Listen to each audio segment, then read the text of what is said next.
Hello everyone, welcome to our PCS. तो आज से हम स्टार्ट करें अपना daily news current affair series और साथ ही आपको जीएस का भी वीडियोस प्रोवाइड किया जाएगा हमारे चैनल पे। तो आप पैरेलली इसके करंट अफेयर्स को भी देखते रहें और जो जीएस का जो पोर्शन है उसको भी करते चलें। तो लास्ट में हमारे लिए थोड़ा ईजी रहेगा, सिर्फ रिविज़न करना रहेगा, कुछ नया पढ़ना नहीं रहेगा। तो अभी सबसे पहला न्यूज़ है हमारे पास कि ईरान और यूएस के बीच जो टेंशन अभी बहुत दिनों से चल रहा है, तो उसमें थोड़ा ये प्रोग्रेस पॉजिटिव है कि जिनेवा में दोनों देशों के बीच बातचीत हुई है। लेकिन अभी भी उन दोनों देशों के बीच टेंशन परसिस्ट कर रहा है क्योंकि कुछ फाइटर जेट्स जो हैं 50 के अराउंड मूव किए गए हैं मिडिल ईस्ट के तरफ। और जो ये जो बातचीत हुई है जिनेवा में, उसमें ईरान के जो फॉरेन मिनिस्टर है अब्बास अरागची, इन्होंने बातचीत किया है और इनका ये कहना है कि वाशिंगटन के साथ जो बातचीत थी वो काफ़ी सीरियस रही, कंस्ट्रक्टिव रही और पॉजिटिव रही। लेकिन इस बातचीत का ये मतलब नहीं है कि जल्दी किसी एग्रीमेंट पर पहुंच सकते हैं, लेकिन एटलीस्ट कुछ रास्ता तो शुरू हुआ है, तो ये एक पॉजिटिव साइन है। उसके बाद नेक्स्ट हमारे पास न्यूज़ है इंडिया और यूके से रिलेटेड। तो इंडिया और यूके ने लॉन्च किया है एक ऑफशोर विंड टास्क फोर्स, और इसका ये मोटिव क्या है? तो इसका मोटिव है कि offer strategic leadership to develop related ecosystems. तो जो भी इकोसिस्टम को डेवलप करने की बात है उसके लिए ये टास्क फोर्स को लॉन्च किया गया है। और जो इंडिया के मिनिस्टर हैं new and renewable energy, Prahlad Joshi इनका नाम है, इन्होंने ये कहा है कि अभी की जो फाइनेंशियल ईयर चल रही है इसमें हमने भारत में 35 गीगावाट सोलर एनर्जी का और 4.61 गीगावाट विंड कैपेसिटी का ऐड किया है। और साथ ही ये भी हमारा एक अचीवमेंट है कि लास्ट ईयर इंडिया का जो क्यूमुलेटिव इंस्टॉल पावर कैपेसिटी है उसका 50% हमने नॉन फॉसिल सोर्सेज से अचीव किया है। तो ये हमारे लिए एक बहुत ही पॉजिटिव न्यूज़ है। नेक्स्ट है हमारे पास एल&टी और एनवीडिया, इसके पार्टनरशिप के बारे में। तो एल&टी और एनवीडिया इन दोनों कंपनी ने साथ में पार्टनरशिप साइन किया है और इनका ये है कि ये इंडिया में gigawatt scale AI data centres build करेंगे। तो लार्सन एंड ट्यूब्रो और एनवीडिया इन दोनों ने पार्टनरशिप अनाउंस किया है और ये वेडनेसडे को इंडिया एआई समिट में मुंबई में, ये इंडिया एआई समिट था, उसमें ये अनाउंसमेंट हुआ है। इनका ये जॉइंट वेंचर है। इसमें एल&टी कंपनी जो है उसकी इंजीनियरिंग और इंफ्रास्ट्रक्चर कैपेबिलिटीज़ होगी और साथ में एनवीडिया कंपनी की हार्डवेयर और सॉफ्टवेयर जो स्टैक है वो दोनों साथ में मिलकर इंडिया में एआई डेटा सेंटर्स को डेवलप करेंगे। नेक्स्ट न्यूज़ है हमारे पास कि भारत जैसे इंडियन सब कॉन्टिनेंट है, तो इस सब कॉन्टिनेंट में हर साल तापमान बढ़ने लगा है और इसके कारण एक हीट वेव बन रहा है। तो ये एक जियोपॉलिटिकल ही इशू है।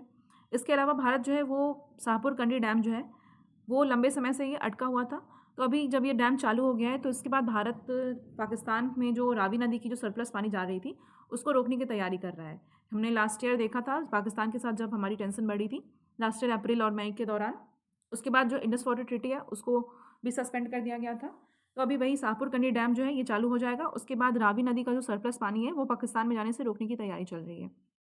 अगर हम इंडस वाटर ट्रीटी के बारे में देखें तो ये 1960 में साइन किया गया था इंडिया और पाकिस्तान के बीच पानी के बंटवारे को लेकर के, और इसको वर्ल्ड बैंक ने करवाया था। इंडस वाटर ट्रीटी जो है ये वर्ल्ड बैंक के द्वारा ही करवाया गया था। साथ ही इसमें जो है ये 3 ईस्टर्न रिवर्स जो है, जो 3 पूर्व की नदियां हैं वो रावी, ब्यास और सतलज है, जो कि इंडिया के पास इनकी पानी आती है। और पाकिस्तान जो है वो राइट उनका जो है वो वेस्टर्न रिवर्स पे है, जो कि इंडस, झेलम और चिनाब। तो ये ध्यान रखेंगे ये 3 नदियाँ, ये प्रीवियस ईयर क्वेश्चन में बीपीएससी ने पूछ भी लिया था कि कौन सी नदी किस देश को पानी सप्लाई करती है। तो इंडस, झेलम और चिनाब, ये 3 नदियाँ जो हैं ये पाकिस्तान में पानी, इनका पाकिस्तान के पास इनके पानी का राइट है। और रावी, ब्यास और सतलज इन तीनों नदियों का भारत के पास है। तो भारत अभी जो फिलहाल जो रावी नदी में जो सरप्लस पानी है वो पाकिस्तान में जा रही थी, लेकिन अभी जब शाहपुर कंडी डैम हमारा चालू हो जाएगा तो फिर रावी नदी की जो सरप्लस पानी है वो पाकिस्तान में जाने से रोका जाएगा। तो ये हमारा नेक्स्ट न्यूज़ था। अगला है हमारे पास कि उत्तर प्रदेश ने एक पार्टनरशिप साइन किया है, मेमोरेंडम ऑफ अंडरस्टैंडिंग साइन किया है, और ये वॉलमार्ट वृद्धि के साथ साइन किया गया है ताकि एमएसएमई एक्सपोर्ट्स जो है वो उसको बूस्ट किया जा सके। तो उत्तर प्रदेश ने ये मेमोरेंडम ऑफ अंडरस्टैंडिंग को साइन किया है और ये एमएसएमई को बूस्ट करने के लिए है। और ये एग्रीमेंट जो है वो साइन हुआ है एमएसएमई के अंडर में ही जो एक्सपोर्ट प्रमोशन ब्यूरो है उनके बीच, और जो वॉलमार्ट वृद्धि सप्लायर डेवलपमेंट प्रोग्राम है उनका ही एक इम्पैक्ट फाउंडेशन है, उन दोनों के बीच ये साइन किया गया है। इसके अलावा ये मेमोरेंडम ऑफ अंडरस्टैंडिंग जो है ये 3 साल तक वैलिड रहेगा और ये म्यूचुअल कंसेंट से इसको बढ़ाया भी जा सकता है, और इसका मेन मोटिव यही है कि हम एमएसएमई के एक्सपोर्ट को बूस्ट करेंगे। हमारा नेक्स्ट इंपॉर्टेंट न्यूज़ ये बहुत ही है कि मंधाना, स्मृति मंधाना जी जो हैं, जो हमारे इंडियन वुमेंस क्रिकेट टीम की वाइस कैप्टन है, उनको BBC Indian sports women of the year का अवार्ड मिला है। तो वर्ल्ड कप विनिंग क्रिकेटर हैं ये स्मृति मंधाना जी, और इनको BBC Indian sports women of the year 2025 का अवार्ड मिला है। 29 साल की उम्र में इन्होंने इंडिया को वाइस कैप्टनसी प्रोवाइड किया था जब इंडिया ने 2025 में आईसीसी वुमेन्स वर्ल्ड कप को जीता था, और इस पूरे टूर्नामेंट में इन्होंने 434 रन स्कोर किए थे। तो ये इंपॉर्टेंट है हमारे पास। इसके अलावा इस अवार्ड के लिए भारत की जो कैप्टन है इंडियन वुमेन क्रिकेट टीम की, हरमनप्रीत कौर, उनको भी नॉमिनेट किया गया था। चेस चैंपियन है दिव्या देशमुख, उनको भी नॉमिनेट किया गया था। शूटर हैं सुरुचि सिंह, उनको भी नॉमिनेट किया गया था। और ज्योति आराजी जो कि एक हर्डलर हैं, तो उनको भी नॉमिनेट किया गया था। लेकिन ये अवार्ड आया है स्मृति मंधाना के नाम, जो कि इंडिया की वाइस कैप्टन है हमारी इंडियन वुमेन क्रिकेट टीम की। आज का हमारे पास जो लास्ट न्यूज़ है वो है सर्वम काजे, इसके बारे में। तो क्या है ये सर्वम काजे? सर्वम जो है हमारे पास एक एआई देसी एआई मॉडल है। सर्वम एआई नाम है उसका, और ये भारत के खास एप्लीकेशन के लिए बनाया गया है। इसने एक डिवाइस बनाया है जिसका नाम है सर्वम काजे, और ये एक चश्मे जैसा दिखता है। ये जो डिवाइस है ये चश्मे जैसा दिखता है, और इसकी ये खासियत है कि यूज़र जो देखता है उसे सुनता है, समझता है और जवाब देता है। मीन्स वो उसको विजुअली कैप्चर कर रहा होता है। तो हमारे जो प्रधानमंत्री जी हैं श्री नरेंद्र मोदी, उनको एआई इम्पैक्ट समिट 2026 जो कि भारत मंडपम में हुआ था, वहाँ उनको इस मूवी जैसा एक स्लीक चश्मे जैसा डिवाइस पहने देखा गया। तो ये हमारा सर्वम एआई जो हमारे देश की एआई है, इंडिजिनस एआई है, तो उसने इस डिवाइस को बनाया है, और ये जो डिवाइस है ये जो देखता है उसको सुनता है, समझता है, विजुअली कैप्चर करता है। इसके अलावा अगर हम एआई इम्पैक्ट समिट के बारे में देखें तो ये 16 से 20 फरवरी तक आयोजित किया गया था, और दिल्ली के भारत मंडपम में ये आयोजित किया गया था। और इसमें बहुत सारी बड़ी बड़ी कंपनीज़ ने इसमें पार्टिसिपेट किया है। टेक्नोलॉजी इंडस्ट्री के जो भी बड़े बड़े प्लेयर्स हैं, टॉप पॉलिसी मेकर्स हैं, जो भी एआई पे फोकस्ड हैं, इस 5 डेज़ के इवेंट में शामिल हुए थे। तो ये है हमारा आज का इंपॉर्टेंट करंट अफेयर्स। एक बार क्विकली रिकॉल कर लेते हैं। सबसे फर्स्ट है, ईरान और यूएस ने आपस में बातचीत की है जिनेवा में, और उनके बीच जो टेंशन चल रहा है उससे रिलेटेड।